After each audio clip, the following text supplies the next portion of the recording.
Welcome to Everyday Martial Artist, a weekly podcast where you'll join me, Brian Doucette, as I interview a different martial artist each episode and hear their story. Some guests you may have heard of, and some you probably haven't. Be sure to subscribe where all your favorite podcasts are available. Also visit our website at everydaymartialartist.com. If you're listening for a specific interview, I sure hope you'll stay and check out the other episodes. A very special thank you to Topher Williams for our custom theme music. And now, the newest episode of Everyday Martial Artist. Everyday Martial Artist is brought to you by KOOnline.com for all your martial arts needs. Sparring and safety gear, rank belts, uniforms, weapons, patches, and more. Wholesale supplies made by martial artists for martial artists. Visit us today at ko-online.com. Hello and welcome to Everyday Martial Artist. I'm your host, Brian Doucette, and as we do every Thursday, we're joined by a brand new guest talking about their life and their journey throughout the world of martial arts. My guest today has been training in multiple martial arts for over 23 years, has taught over 50 Wing Chun seminars in 12 different schools throughout Colorado. He's an advocate of Kettlebell, Indian clubs, and Mace to supplement all lifestyles and training. Outside of martial arts, he's an anime, comic book, sci-fi geek, and a lover of food books and mountains.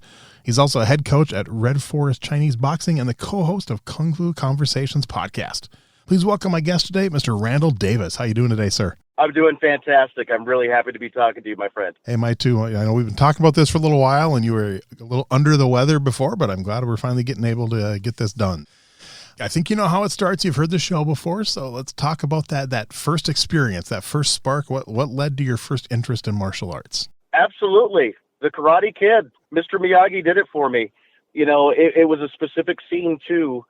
You know, he leaps the fence to save Daniel's son after the Halloween dance and gets a hold of the Cobra Kai boys in their skeleton outfits.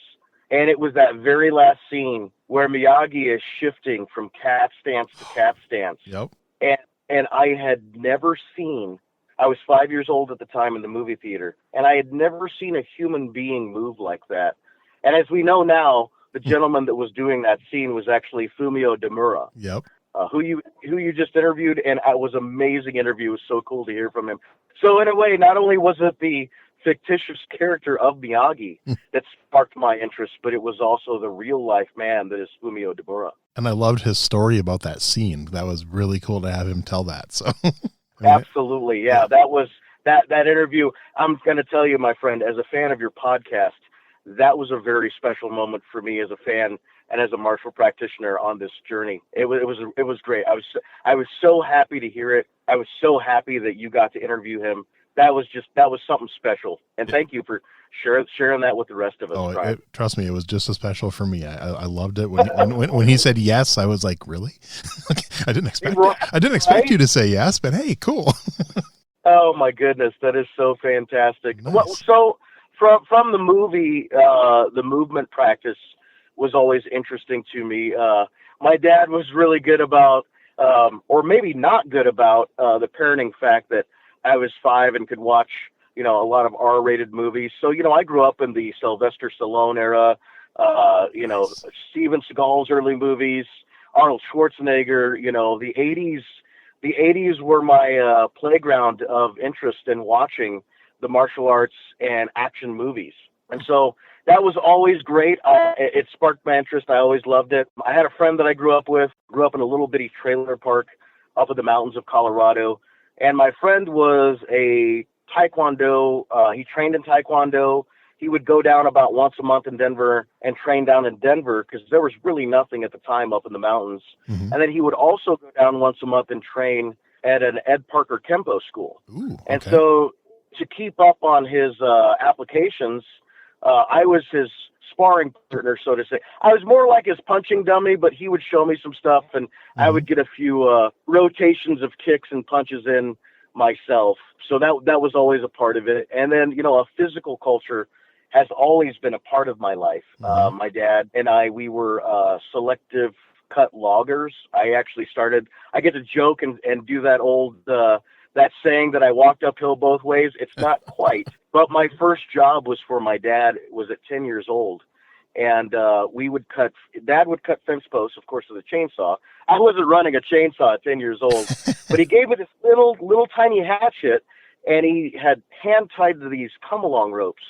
And where we were logging, we were up on a hill. And so we would park at the bottom of the hill, and I would delimb the 6.5-foot trees that he would cut to length that were anywhere from 6.5 to 8 inches in diameter. Wow. I would delimb those with my little hatchet, and then I could get about 3 of them into the come-along rope, and I would pull it downhill. I would load it up on the truck, and I made $10 a day.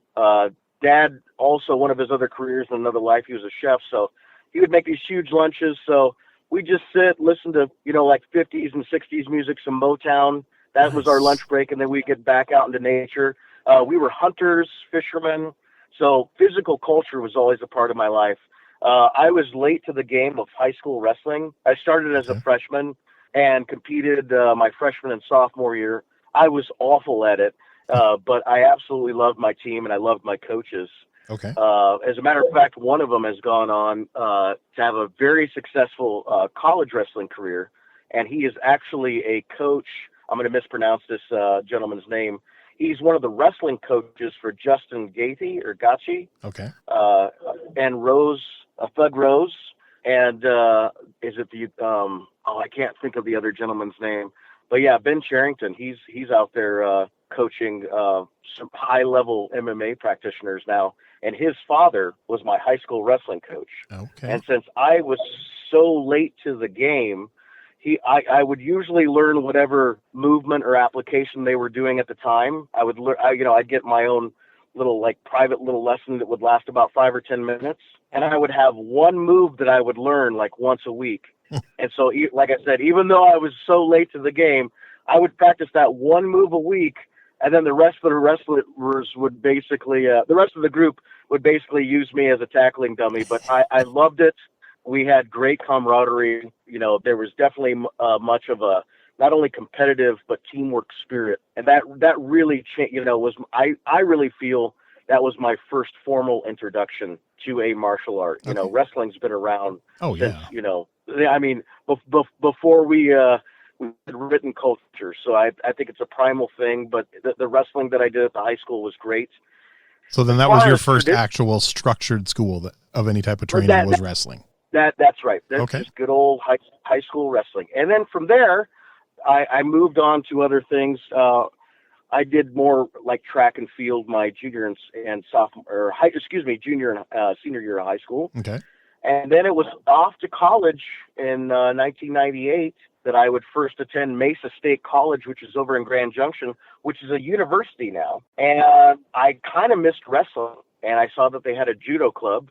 So I signed up for the judo club. And then at the same time, the head of the mathematics department, Mr. Ed Hamada, had started a small Wing Chun group. And so I was always at the gym. I was always doing something physical. And Ed and I had always passed each other in the halls, and we always spoke to each other friendly and respectfully. And he's like, Randel, I'm starting this club. He's like, I've only had it running for about 2 or 3 weeks. Why don't you come check it out? You might like it. And I'm like, sure, I'd love to.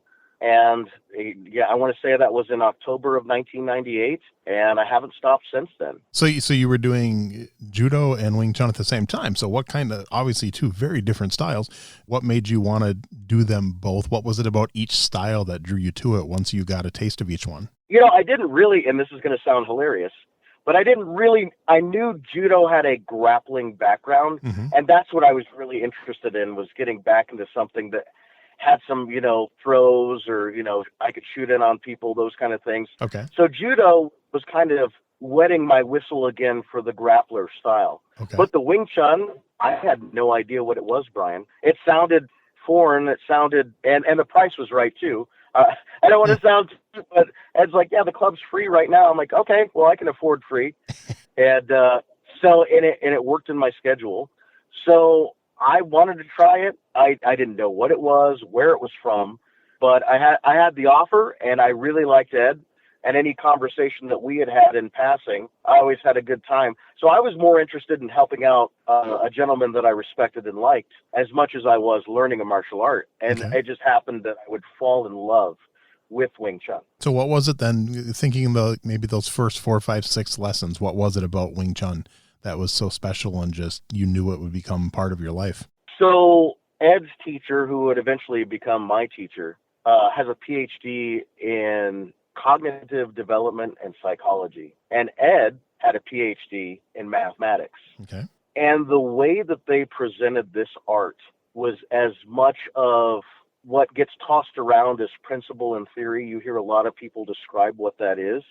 This is one of the few schools, even to this day, that is how they teach the martial art. So it's not just an art. It is a thinking process.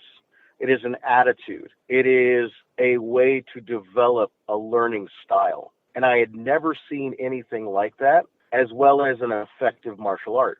And at the time, I was a freshman in college. Mm-hmm. I was there to learn. And so having a method of martial arts that was presented as a learning style as well as an effective boxing style or short-range Chinese boxing style, I had never seen anything like that.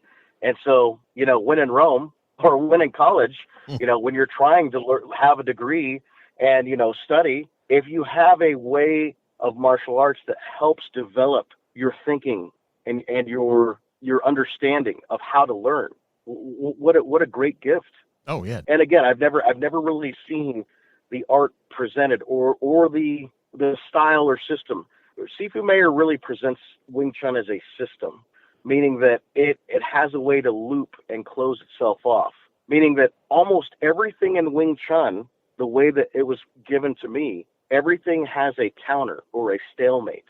So it has that chessboard style of learning, if you will. Okay. All these, one hand should have multiple applications, and it fits. And each hand has a counter. Each hand counters another hand.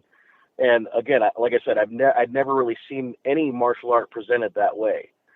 So it takes the martial art out of a cookbook style of learning, Mm-hmm. meaning when they do this, you do that. It's like, well, you've got 100 different things that you can do. Why don't you try one and see how they react to the stimulus that you give them? Nice. I know you stuck with Wing Chun. How long did you stick with the judo? I stuck with it for 2 years, and I absolutely loved it. Wow. But it was an injury that made me, I don't want to say walk away, but limp away. Okay. There was a gentleman, I am 5'5" still, and I was about 200 pounds at the time. And, working out in the gym all the time, those kind of things. But I was also doing martial arts. And I love physical culture. It's always been a part of my life. And there was a gentleman in the class named Ram Dam Kasal. I'll never forget Ram Dam. He was about 6'3", 6'4", a Sikh gentleman, and he weighed about 320 to 340 pounds. Wow. And I was one of the only people that could throw him in the class. And Ram Dam was almost always my sparring partner. Okay. And we were working, I can't remember if it was an Apon Senagi. I can't remember the technique quite right. But anyway, I loaded him up properly, just like a good judo throw should be. I loaded him up properly, and the throw started to happen, and my foot rolled. Ooh. And it made an interesting kind of xylophone popping sound. Ouch. And I wound up waking up the next day with a wildly swollen foot. Looked like a bunch of bees had stung my foot. It was so swollen with fluid. And I went to the campus doctor. They removed the fluid, and they're like, you haven't broken anything. Took the x-rays, but you've really stretched a lot of the fascia and the connective tissues and other things in there. Yeah, so, you're going to be off of this for about 2 months, And so they had me on crutches. They had like not quite a soft cast, but they just wrapped it up for me. But while I was recovering, I could sit on a chair and still do my first form in Wing Chun. Okay. And so that kind of, pushed me towards the Wing Chun. So I just kept going that route. So in that 2 years, did you ever do any competition in judo? In judo, no, I did not. Okay. No. We didn't have any tournaments or anything like that. But my sensei, who I hate to say, I think I can only remember the assistant's name, Brian, who was another Brian, who was the brown belt at the time. But it might have been Steve. I can't remember the gentleman's name who was the head instructor. But his sensei was very competitive in judo, and Okay. I can't remember them. It's been it's almost 25 years now, so Right. I hate to say. I really enjoyed the class. I hope they're still out in Grand Junction somewhere teaching judo. So. Okay. So then you stuck with that specific Wing Chun instructor all through college? And then what happened after college? Well, I graduated. I took a doctorate amount of time, and I do not have a doctorate, if you will.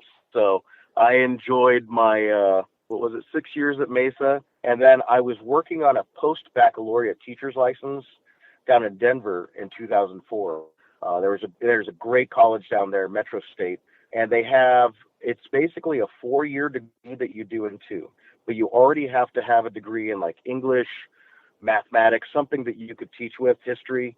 And so I was really applying myself to college at that point. I was one of the best in the class. Out of 115 students, I was in the top 5. Wow. And I didn't like the politics that were in education. I understand that everything has politics in it, Yep. but when there's kids involved, it really put a bad taste in my mouth, Brian.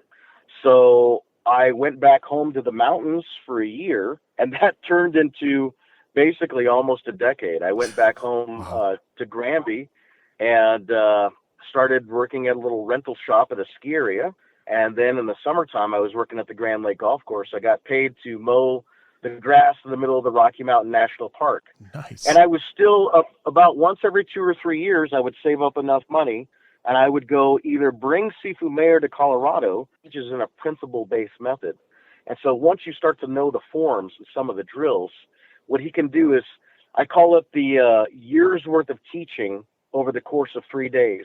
He would basically crack open my skull and pour in more principle on the movement and the drills that I already know, and showed how they linked back to the forms, how they would link back to application, how they would link into entry, how they would link into strategy. And so all these different categories he would piecemeal out, and it was things that I already knew. And all of a sudden I knew that much more how to use something that I already knew. So it wasn't really doubling my knowledge. It would more like quadruple or multiply it by 10. Wow. Because each of the hands have a relationship to certain hands, but they also have a way to anti-joint lock, to maybe set up a punch, to maybe set up a transition, to maybe set up, I don't know, how to bleed off force from an odd angle. So there's all these different ways to use the same material over and over and over again. The hammer becomes a knife. The hammer becomes a can opener. The hammer becomes a really, really big back scratcher. All these different categories that you can use for a tool that's already familiar to you. Okay. Wow. Interesting. So how long did that go on for then?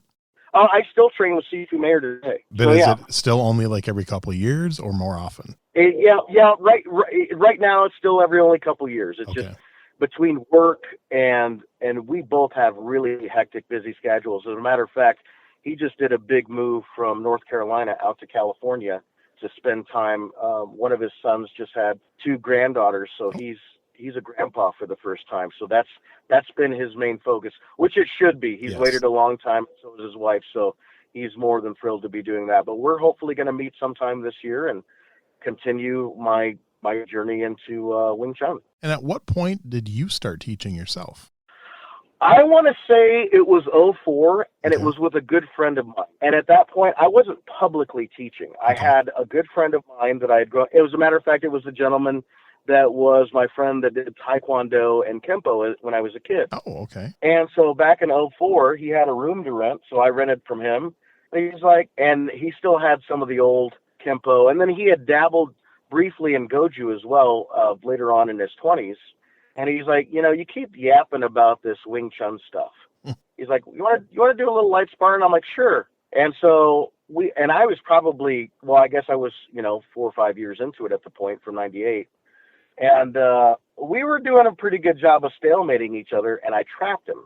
And at least in my lineage of Wing Chun, for us, a true trap in my lineage of Wing Chun is when I'm controlling 2 of your hands with 1 of mine, which gives me a free hand to strike. And it was so funny. I remember Ted tells this story quite a bit, my friend Ted. He's like, I didn't know what was going on because we were lightly sparring, and all of a sudden I was going to punch him, and something was stopping me from punching him. And I had to disengage looking at his punch coming at me and see what was stopping me. and it was my own hand stopping me. Nice. And he's like, it was that moment that I'm like, okay, I'm sold. And so he would go on to continue his Wing Chun journey.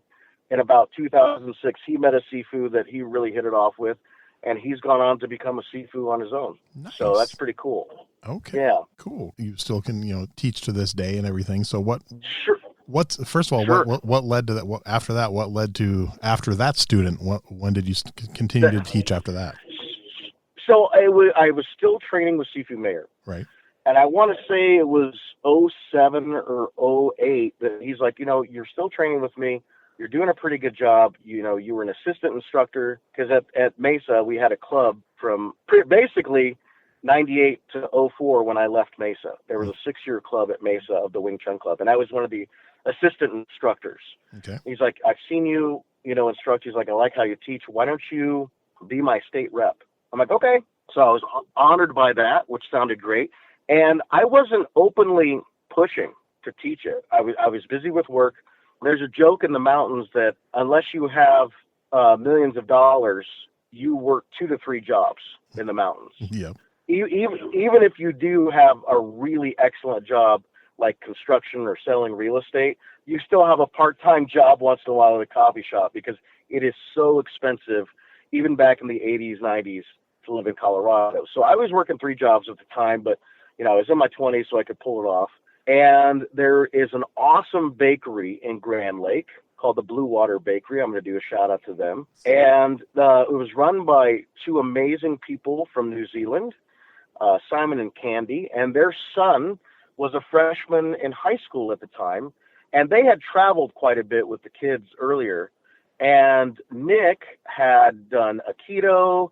I think he had dabbled in ninjutsu, some karate, all kinds of martial arts Nick had dabbled and tried. And one day in passing, I had mentioned to Simon that, I could come in and help him with something, but I had to train that night. And he's like, oh, what are you training in? I'm like, oh, well, I do Wing Chun. He's like, is that a Kung Fu style? And I mentioned it. He's like, would you ever be willing to teach a kid in high school? I'm like, sure. Is he a nice kid? He's like, yeah, I'll have you meet him. So I met Nick, and he was pretty fantastic. We hit it off quite well. It's hilarious because Nick, I think, is 6'7" or 6'8", and at the time in high school as a freshman, I want to say he was only 6'4".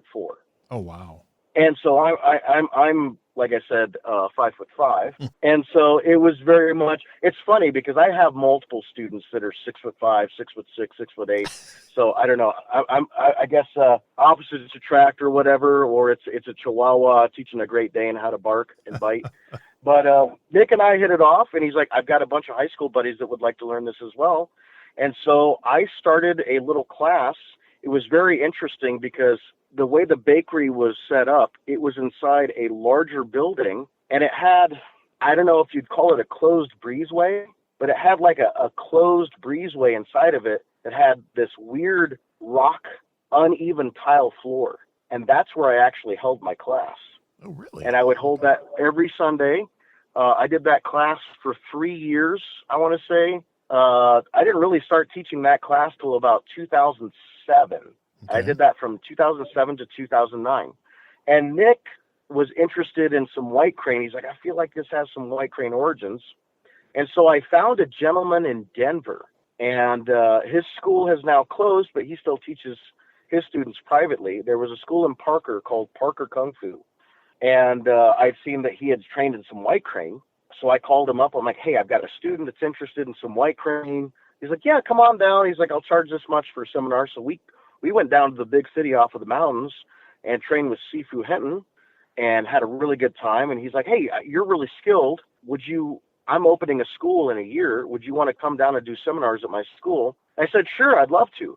And a year went by. I didn't really think anything of it. And sure enough, a year later, he calls me. He's like, school's open. Why don't you come down and start doing some seminars? I'm like, okay. So in 2009 was really my first seminars that I started teaching. Okay. And it was such a hit that his school asked for Sifu Him to bring me back. So there was a good year there that I was coming down once a month. Wow. From 2009 to 10. I was teaching there. And then word of mouth got out. He had a gentleman that was in his school that was working on opening his own school from a different he did a different Kung Fu style than Sifu Henton, but he really liked and respected Sifu Henton. So he would come train some of his stuff. He's like, hey, I'm opening a Mantis school. Would you come do some of the seminars like you're doing at my Mantis school? I said, sure. So 2 or 3 years go by. He opens his school. I start training there. And then he was asked to do a seminar over in Grand Junction, of all things, where I actually started the Wing Chun. And there's a gentleman that has a school over in Grand Junction, and I started teaching at his school. Right before I left in 2010 or 11 to come down to the Front Range from the mountains, a gentleman had opened a karate school in Winter Park, and he also dabbled in ninjutsu. He's like, hey, I would love, I actually reached out to him. I'm like, hey, I'm leaving within 6 months, but, I'd love to say hello, see what you're up to. He's like, sure. So I went and took one of his classes, and then he took one of my Wing Chun classes. He's like, this is really cool. I would like to learn this.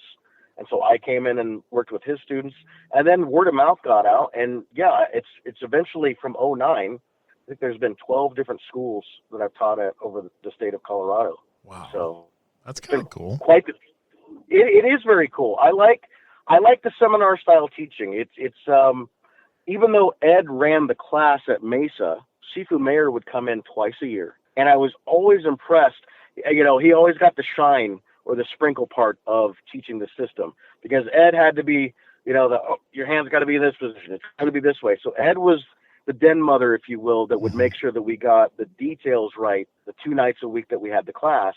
And then Sifu Mayer would come in and just dump all this information and, kind of got to be the hero teacher in that way. So but I really started to enjoy and pick up on that seminar style of teaching, and it clicked with me. Okay. And then when did Red Forest Chinese boxing start? And how long has that been going? So I had also done some other arts.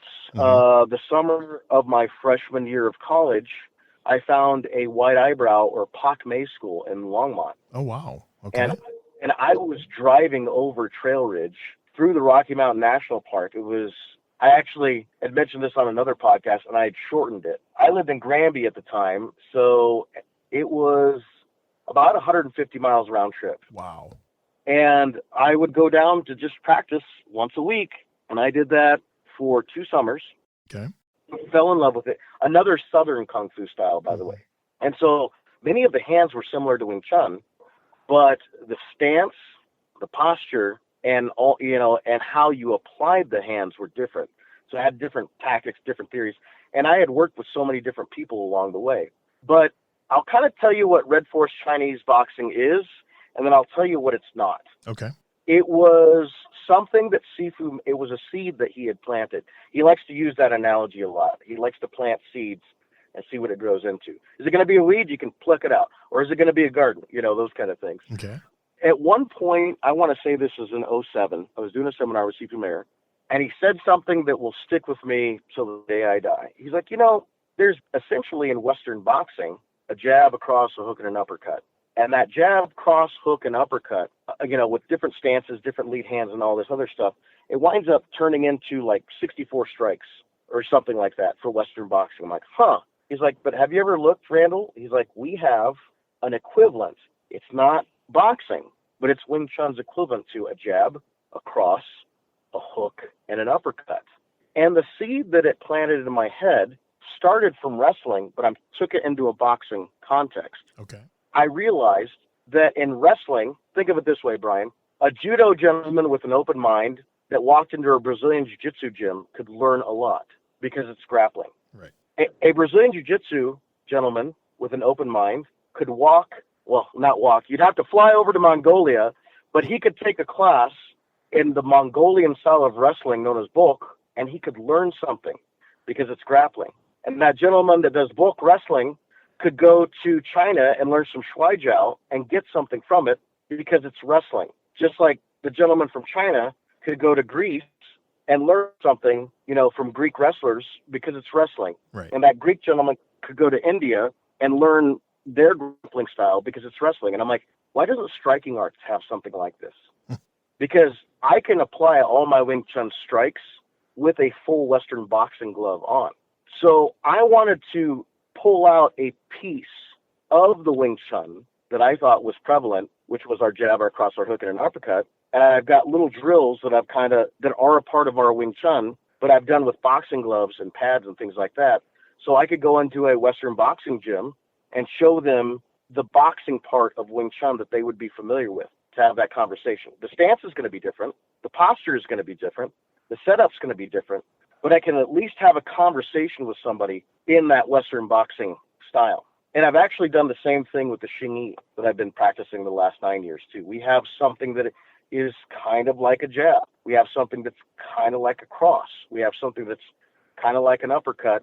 We have something that's kind of like a hook, but the body mechanics are different. The stance is different, and the tactics to apply them are different too. But again, still, I can apply all of those with the Western boxing gloves on. Okay. So that's kind of what Red Forest Chinese boxing is. But mainly, it's me honestly teaching the Wing Chun. Right.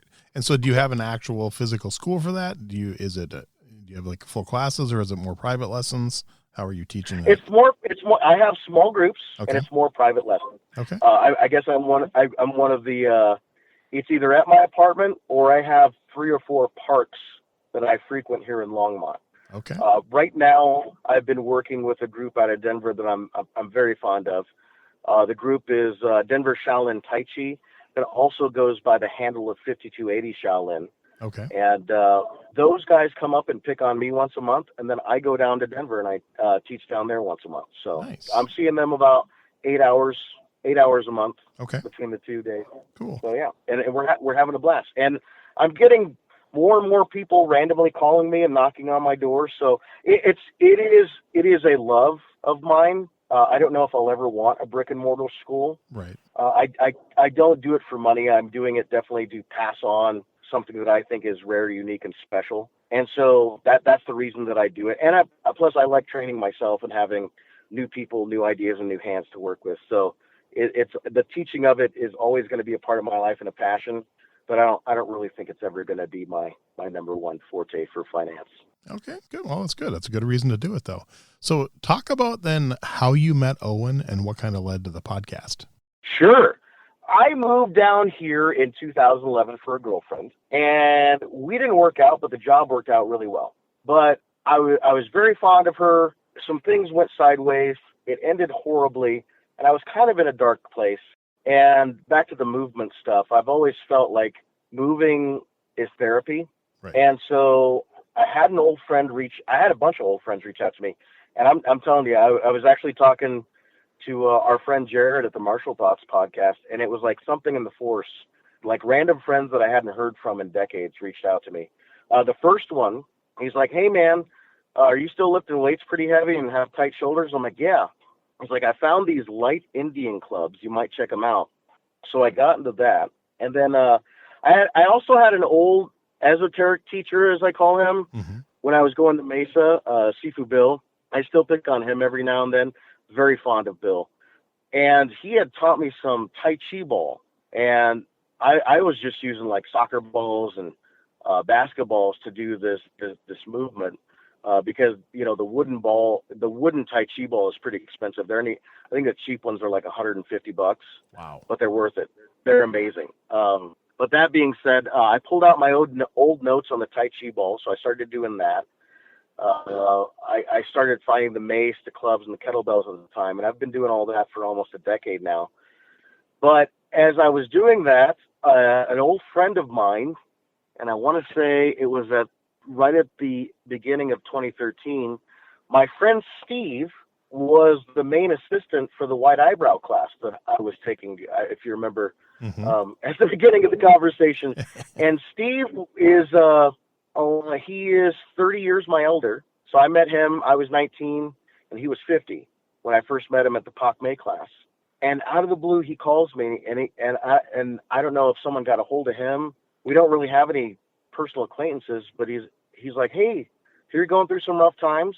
I know Boulder is about 50 miles round trip from Loveland, where I was living at the time." He's like, "But I've got a great group down here that I think you should meet, and we're doing a really interesting style of martial art called Xingyi.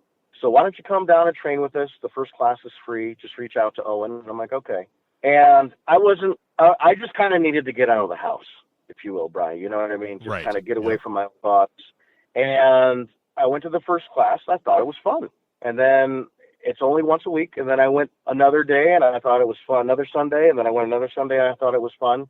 And about 5 Sundays in, they were working on a joint lock. And I was working with a lovely lady named Alexandria. And she is a small human being. She's about 5'3", 5'4", and maybe 125 pounds on a good day. And I'm 225 now. I was 225 at the time at 5'5". So I was outweighing her by about 100 pounds. And she's, we're doing cooperative drills, and she's applying a joint lock on me. And I was like, you know what? I'm feeling feisty today. I don't think I'm going to let her have it. And so I start to try to muscle out of it, and she's still getting the lock. And then I'm like, no, I'm not going to let this happen. And so I put a little more muscle into it, and I'm still getting locked, and my arm's still turning. I'm like, nope. And so I just crank it up to 100, put my full body weight into it. And by the time I did that, I was looking up at her on the floor. Nice. And I'm like, okay, there's something here. I want to find out what it is. And so I just started taking tons of private lessons with Owen. And a lot of the first few years was teaching. I would do the movements and think I was doing them correctly, but the engine and the transmission system are totally different, if you will, from Xingyi to Wing Chun. And so when I was first doing the Xingyi, it was a Wing Chun guy that had Wing Chun in his nervous system trying to do Xingyi. And it took me a good 3 years to just do the basics in Xingyi properly without the Wing Chun sprinkles on top of it, if that makes any sense. Okay. And so I just stuck with it and trained it. I was training daily for a good 3 years because it was the only time that I felt mentally and emotionally good. And so I used it as a healing tool again for emotionally and the mental stuff that I was going through with the breakup. Okay. And I got hooked on it, and I loved it. And eventually Owen moved the class into Bagua, and I stuck with the Xingyi. And so for years I have been his pretty much primary Xingyi student. Like they're spinning, the class is spinning in circles, and I'm the weirdo in the corner going in a line down, up and down, all by myself. So I'm the lone Xingyi guy. And Owen and I, as we started taking lessons, we just hit it off. I don't know. We were just, peanut butter and chocolate, if you will. Nice. And our attitudes complemented each other well. He was a small town mountain kid too. Grew up about 25 miles outside of Boulder in the mountains in a small town, just like I did. And for some reason, we started, talking about our understanding of Chinese martial arts, and a lot of our notes that we had taken over the years, not in how to fight, not in theory, but what Chinese martial arts might be, came to very similar conclusions. And so I'm like, I've never found anybody that knows this stuff. He's like, I don't really know anybody that knows this stuff either. And so it was kind of out of the blue about a year and a half ago during the COVID stuff that he's like, what do you think about doing a podcast? And I said, yeah, let's give it a shot. And so about the same time that we started working on the podcast, I started dipping my toes into the deep end of the pool. His school has world-class Xingyi, but they're really known for their Bagua. Mm-hmm. And I was not really hip into learning the Bagua, but something that the Xingyi did for my Wing Chun, the Xingyi moves in deeper stances. There's more twisting patterns in the Xingyi. And so it's in my joints and my posture. And by doing that, doing some of the isolated movements that are signature moves in Wing Chun, I had more control. And so Owen kind of, he propagated me into doing the Bagua by saying, hey, do you know how Xingyi has made your Wing Chun that much better? I was like, well, yeah. He's like, Bagua is going to do that for your Xingyi. I was like, okay, all right. So in about August of last year, I started dipping my toe into the deep end of the pool into the Bagua, and I'm really enjoying it. It's really helping out my lower back. Like I said, the joints, the connective tissues. It just moves that much deeper into this coiling, twisting method than the Xingyi does.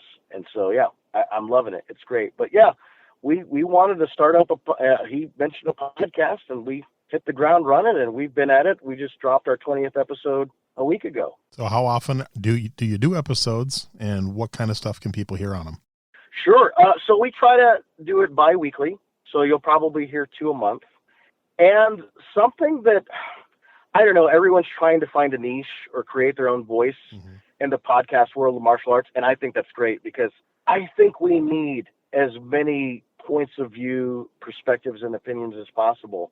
Because a lot of us that are doing these podcasts are Westerners teaching ancient Asian martial arts. Right. And I know there's plenty of MMA martial arts podcasts. I know there's plenty of BJJ martial arts podcasts. But, you know, let's face it, a lot of us are here in the West. We have full-time jobs, and we're doing our best to try to train and teach these martial arts. So one thing, even though the podcast is called Kung Fu Conversations, that I think we really try to do is we talk about the training styles and methods and teachings that we do. So, yeah, we're going to mention Wing Chun. We're going to mention Xing Yi. We are going to mention Bagua or Chinese martial arts. But we try to piecemeal it down to principles such as timing, distance, force usage, speed, mechanics. So it winds up talking like maybe a Western boxing coach or even a wrestling high school coach. You know, things that the human body moves around. Doesn't matter if you're in India or, you know, if you're chartreuse, as long as you've got 2 arms and 2 legs and are a human being. Those are the parts of training that we really talk about. What our personal philosophies on coaching and training and teaching and learning and understanding are. And is it audio only or is it video? It is audio only. Okay. I have a face for radio. So, yeah, right now you can find it.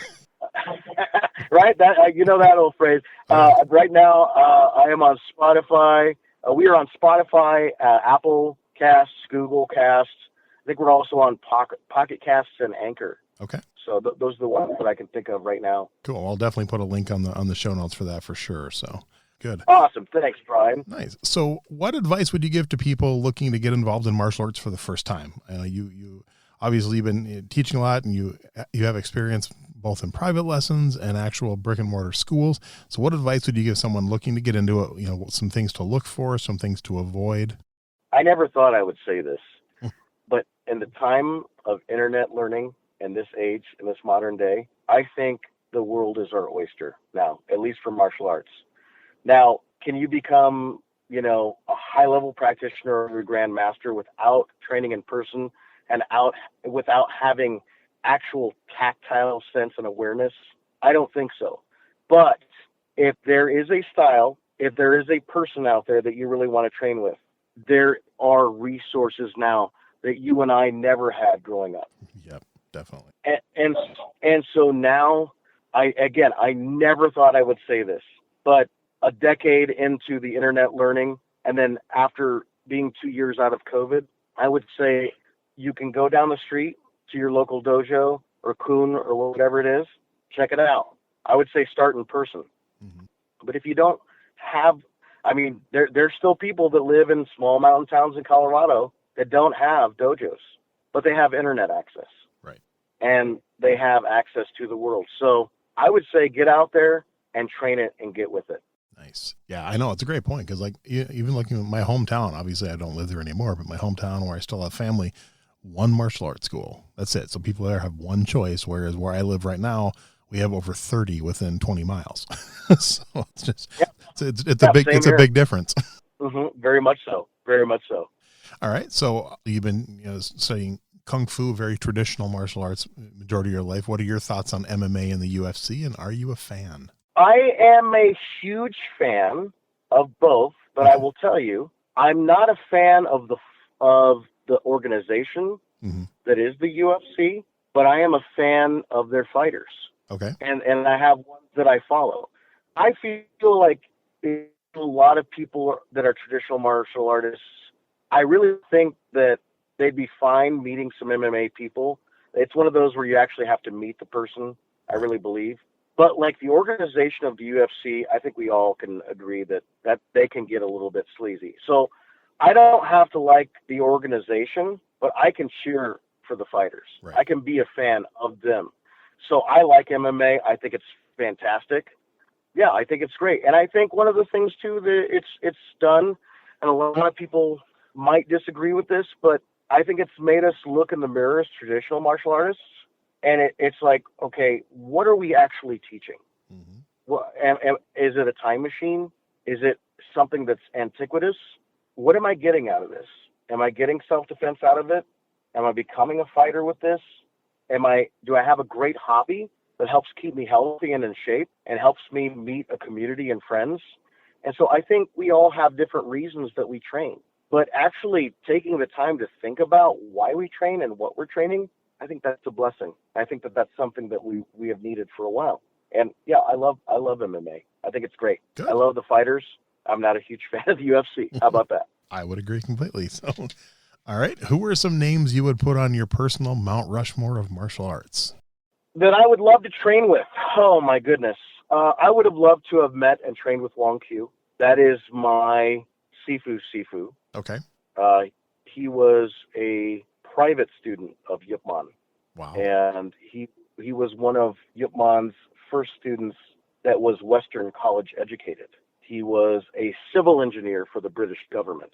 And one reason that you don't hear his name spoken of a whole lot is because because you worked for the British government and occupied Hong Kong, that was kind of a big poo-poo, if you will. Mm-hmm. So, but yeah, I would have loved to have worked with him. When Sifu Mayer met him back in the day, Sifu Mayer was an architect at the time. And so they had this cerebral meeting of the minds. And I would have loved to have worked with Wong Q. Okay. Li Sun Yi. Li Sun Yi is the lineage, the Hebei line of Xingyi that I practice. Okay. And I love Xingyi. And he ran a professional bodyguard service. Oh, wow. Yeah, and he was known as the Single Saber Li. He was a part of the Boxer Rebellion. And there are other Hebei lines that have more material than Li Sun Yi did, but because he was a professional bodyguard, because he was out fighting real bandits with real swords and real knives and bare knuckles and all those other things, it had to work. And so it would be interesting to see how that person would teach and what they were teaching. Oh, definitely. Customato. Great answer. I think Coach Customato is a genius, not just because of Tyson. Was it Robinson? Sugar Ray Robinson? I think he was he. I think he was his coach too. Well, I'm probably wrong on that, but he was a coach to so many great fighters. And it's amazing because with each of the fighters, he tailored them a specific boxing style method for each fighter. I think that's amazing. I think that's absolutely genius. And then I want to say, is it Teshu, the Sword of No Sword? Teshu. Yeah, I think that's the gentleman's name. I haven't read that book in a little bit. Okay. But he was a, you hear about most Japanese swordsmen, Mm-hmm. and they're honorable, and they got all the kowtowing and all this other stuff. This guy was a bit of a womanizer, a bit of a drunk. He lived a rock and roll lifestyle, but Nice. He was a swordsman. And so I think it's always fun to have somebody more on the Motley Crue side and the Guns N' Roses side of teaching, There you go. as well as the honorable side. So I think that would be my 4 that I would love to train with. Nice. Hey, 4 answers that haven't been said yet, so that's good. I like that. All right, and with Kung Fu, you learn a lot of philosophy with that. So, is there one specific one you've learned that really stands out for you? Philosophical piece? Yes. Yes. As lame as it sounds, it's just a piece by Lao Tzu, and it actually kind of goes along with the training and what to train and how to start training. Is a journey of 1,000 miles begins with a single footstep. Nice. And so I've always thought that, it's kind of like going along with how to eat an elephant, one bite at a time. Mm-hmm. So, if you've got a big task ahead of you that you have to tackle, just take a step forward and have that as your starting point and then continue to move on from there. And that's helped me in some of my dark times and even starting new jobs, things like that. So I love that one. Very cool. All right. So, favorite martial arts book? That one's hard, but I'm going to go back to Western boxing, which I absolutely love Western boxing. Mm-hmm. That's on my agenda to pick up Western boxing by the time I'm 50. Jack Dempsey's book on boxing championship striking and defense. Okay. I just think it's written well by one of the greatest boxers that's ever lived, and the human mechanics that he talks about in there, for a gentleman that never went to high school, that dropped out of school as a young man, it's basically a basic physics book. It's amazing. Wow. I'll have to add that to my list. I've never read that one, so. Worth your time. All right, so were you a gamer? Do you have a favorite martial arts video game? I was kind of raised on 2 martial arts video games. Okay. One of them was Street Fighter 2. Nice. My mother and my friend Ted that I was mentioning earlier, our mothers worked at the 7-Eleven together, and they kind of introduced us to each other to be buddies. Okay. And so every Saturday, Ted's mom would buy, and we were little chubby kids back in the day, but we would ride our bikes 3 miles down the hill to the 7-Eleven, and my mom would throw us a roll of quarters, so $20, so we got $10 each. And then Ted's mom would buy us all the hot dogs and all the soda we could handle. And we would spend 4 or 5 hours a day playing Street Fighter 2. That's awesome. So yeah, there was a good 2 or 3 years where it was Street Fighter 2. Okay. And then my first job, not working for my father, was on Grand Lake on the docks. I worked at a marina. And at that marina was a built-in arcade on the water that had about 15 different video games in there. And the first Tekken, we had the first Tekken there. Nice. And so we would stay later. And the gentleman that Mr. Adams was on your last podcast that I listened to, is it Andrew? Yeah, Andrew, yep. The character's name that he was thinking of is called Lei Wulong. Okay. And Lei Wulong was based upon Jackie Chan, because Jackie Chan had just started to get really famous in the West. And so with his Americanized movies like Rumble in the Bronx and things like that. And so the character could actually change outfits and it would change his style. I don't know if you remember that too. Wow. And so he had a police officer uniform, but he could also do like the drunken style. He had the basic, Jackie Chan kung fu, but that character was based upon Jackie Chan. And that was hands down my favorite character. So, yeah. So I grew up with Tekken, the very first one, and Street Fighter 2. Very cool. All right. Favorite martial arts TV show? This one might be out of the blue. I did grow up with the Kung Fu show, and I thought it was okay. But honestly, for me, it was early 2000, and I loved me some Sammo Hung. And the martial law show, when it came out in the early 2000s, I thought was outstanding. That was my show. So even though I was 19 or 20 when it came out, it was just, that was the one I'm like, this is great. And I was also doing Wing Chun at the time. And I just started getting into the Kung Fu movies. And, Sammo Hung became my spirit animal because he was a chubby guy that could do aerial kicks. So I'm like, that's my dude right there. Yeah, that show did not last long as it should have, man. It was so underrated and such an amazing show. Very good. And one of Kelly Hugh's first projects, the lovely Kelly Hugh. Definitely. All right. Favorite martial arts movie? I have 2, and I don't mind saying 2. I have the one that started my martial journey, which was The Karate Kid. Right. But right now, and for a different reason, not for the fighting, for the philosophy, The Boy and the Beast. It's an anime. Really? Have you seen that one? I have not. Absolutely 100% worth your time. Okay. The Boy and the Beast. The gentleman that did it, it's like Hataro, I can't think of his name, but he worked for Miyazaki for years and then came up with his own studio. And it's Miyazaki-esque, but he's very much his own style of presenter of storytelling. Cool. Beautiful story. Makes me cry every time. Nice. I will find that and watch it. So, and then final question, obviously doesn't have to be a martial arts movie, but favorite movie fight scene? Oh, that's a hard one. That's a hard one. Do you want realistic fight scenes, or because I can think of 1 or 2? Your pick. And then, okay, I'm gonna do one scene. Okay. It is the last fight of 13 Assassins. Ooh, nice. Have you seen 13 Assassins? Oh yeah, it's been a few years, but I own the DVD of that one. So that is like a 10-minute sword butt whipping scene. Now, as far as something that might be kind of like real life, there are 2, and I consider them, they're from 2 movies, but it's the same actor, and it's dang near the same scene. Okay. And it's Viggo Mortensen and Eastern Promises in the hot bath. Okay. and then A History of Violence, all of his fight scenes. Yes. I mean, those are some of the, oh my gosh, did somebody really get hurt and did somebody really die? Anytime I see both those movies and I watch those fight scenes, I have to look away a lot because I'm like, that looks real. That's awful, you know. History of Violence is so good. That's one of my favorites. And another underrated one that I don't think that got the praise it deserved. Have you seen Eastern Promises? It sounds familiar. I'm pretty sure. I mean, if Vigo's in it, I'm pretty sure I have. I know I don't own that one, but I own The History of Violence. But I'm pretty sure I've seen it, but it's probably been a while. You should rewatch that one. It's one of those movies where you finish it and you're like, we're probably not going to make it as a species. It's a great movie. Okay, good to know. I will rewatch that one for sure. So, well, like I said, I'll put links for your Red Forest Chinese Boxing. I know you have the Facebook page out there. I'll put links for your podcast and anything else you need me to. But anything else you want to mention before I let you go? And I've enjoyed this so much. It's been a blast. I know we've talked and text and voice message so many times, but it's been fun to finally get this done. So absolutely, no. Just thanks for your time, Brian, and thanks for what you do.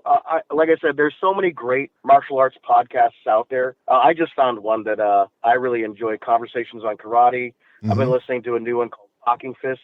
I listened to a Brazilian Jiu-Jitsu podcast called I Suck at Jiu-Jitsu from my friend Josh Kenny. I listen to a lot of martial arts podcasts. That's good. And as different as our styles are, I think as a martial arts community, these are cool ways to bring us all together. And even if we do different styles of teaching in martial arts, I think it's cool that martial arts can have a voice now, and we can, I don't know, just spread the message of get out there and train and have fun doing it. Meet some great people. Like we got to meet each other. Exactly. You'll have to send me those couple you just mentioned. Send me a message with those podcasts. 'Cause I'm getting ready. Tomorrow I'm taking a 17-hour road trip.